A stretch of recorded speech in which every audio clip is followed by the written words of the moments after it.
What is up, Sunset fam? It is Sunset with Sunset once again.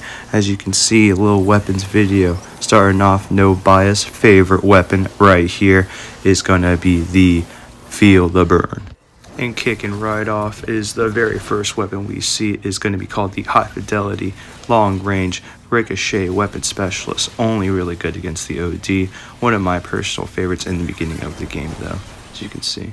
Second off, we have the Dirty Harry medium long range single shot weapon found for only 10 overcharge. This weapon is really good against medium sized units like blowers and rewards those who are accurate. Right after the Dirty Harry comes the Flaming Compensator. Maybe if you're less accurate, this widespread range weapon is really nice for weakening bigger units as well as single shotting the smaller units while setting them on fire. Coming up next is a weapon made by yours truly. It's going to be the TNTeddy. Super nice grenade launcher style weapon that really rewards both timing, patience, and accuracy. It's quickly becoming one of my favorites. As you can see here, you can just shoot it right off the wall, lead enemies into the grenade, and blow up for devastating effect. And now for a weapon that's a little less lethal but still just as effective is the Freeze Bomb. This weapon won't kill on impact, but it'll definitely leave your enemies frozen and waiting for you to be attacked again. This weapon is really nice for those who are just starting out and might need a little advantage to run away. And if you can see here, you can use the proximity mines, aka sticky bombs, to really help and get those kills finished off. Two great weapons.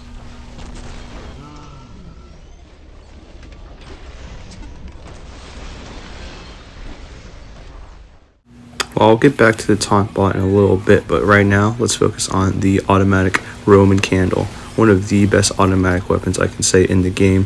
AoE shots, as you can shoot them from a decent distance. The only issue I see with the weapon is the slower projectile speed. But you get close range enough, you can really send them flying. Ba ba boom.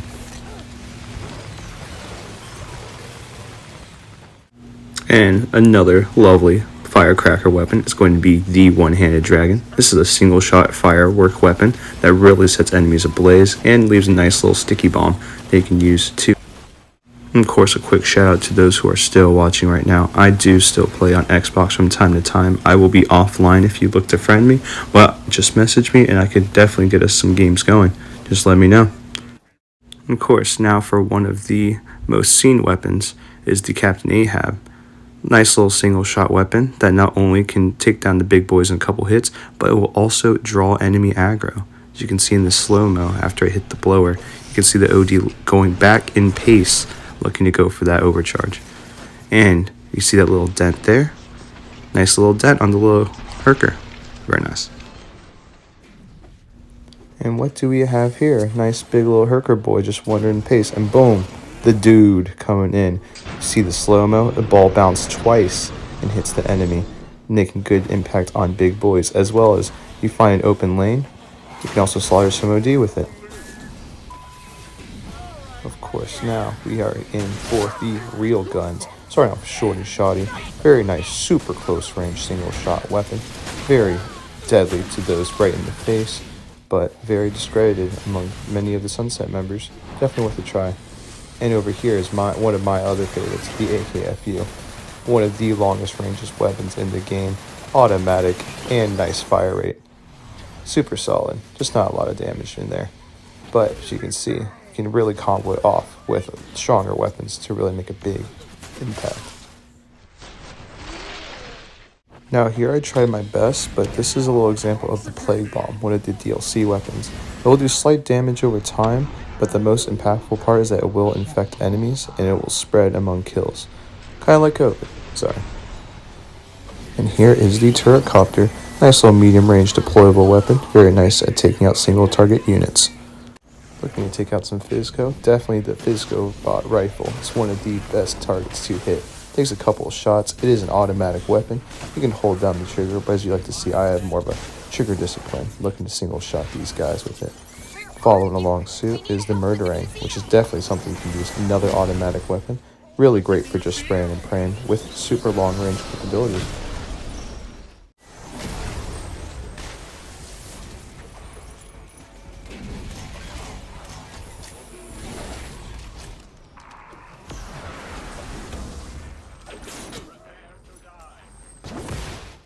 And just as mentioned before, here we have the Taunt-Bot once again. One of my favorite go-to weapons in the game, has never really left my equipment wheel.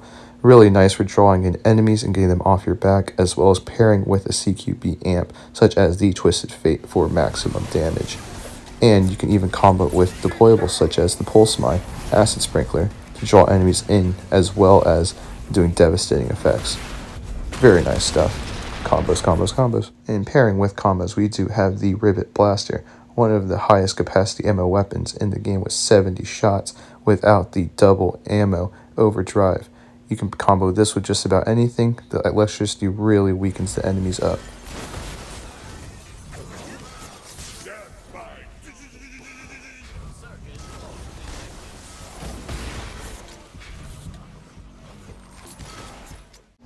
Another great DLC weapon is going to be the single shot weapon called the Multi-Lock Rocket Launcher.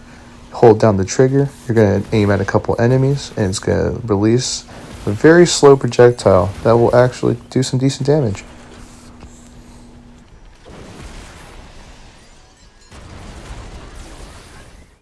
Pairing with another lock-on weapon is the DSRC, Fizzco DSRC. Dragging out a whopping 200,000 overcharge, you can see the devastating effects it has, AoE splash, and you can even free shot it. Little quick draw right there. Another controversial but pretty hilarious weapon will be called the Rager. Yes, there already is a weapon amp called Hater, but the Rager is a bit different, is that it specializes in sending enemies to your side, or just killing their friends rather. Funny animations, very effective, decent splash, but low ammo counts, and it does not technically kill instantly. So take your pick. Pair it again, see here with the Rivet Blaster, you can see just them suffering over time. Really good stuff if you're looking to just stall out in case of those pesky Chaos Squad missions. Sending us off, we have a clip from one of my buddies, Curse Mango, showing us just the true devastating effects of the Charge Beam. Now, really, the purpose of this video is to show that no weapon really is completely useless in this game. Every weapon has a function. Of course, some weapons will be a bit more OP than others and be better in more situations, but you can just play around and find out. Just messing around in this game is one of the joys of the game. Don't let anyone tell you what the best build is, what is good and what isn't good. You just have to play for yourself and figure it out. Some people like one certain style, some people like to stall. But either ways, as long as you're really having fun with the game, at the end of the day, it's what it's all about. Hope to see you guys out in Chaos Squads, and yeah, I'll see you guys later. Definitely don't be afraid to friend me on Xbox as well as TikTok and YouTube. Thank you guys.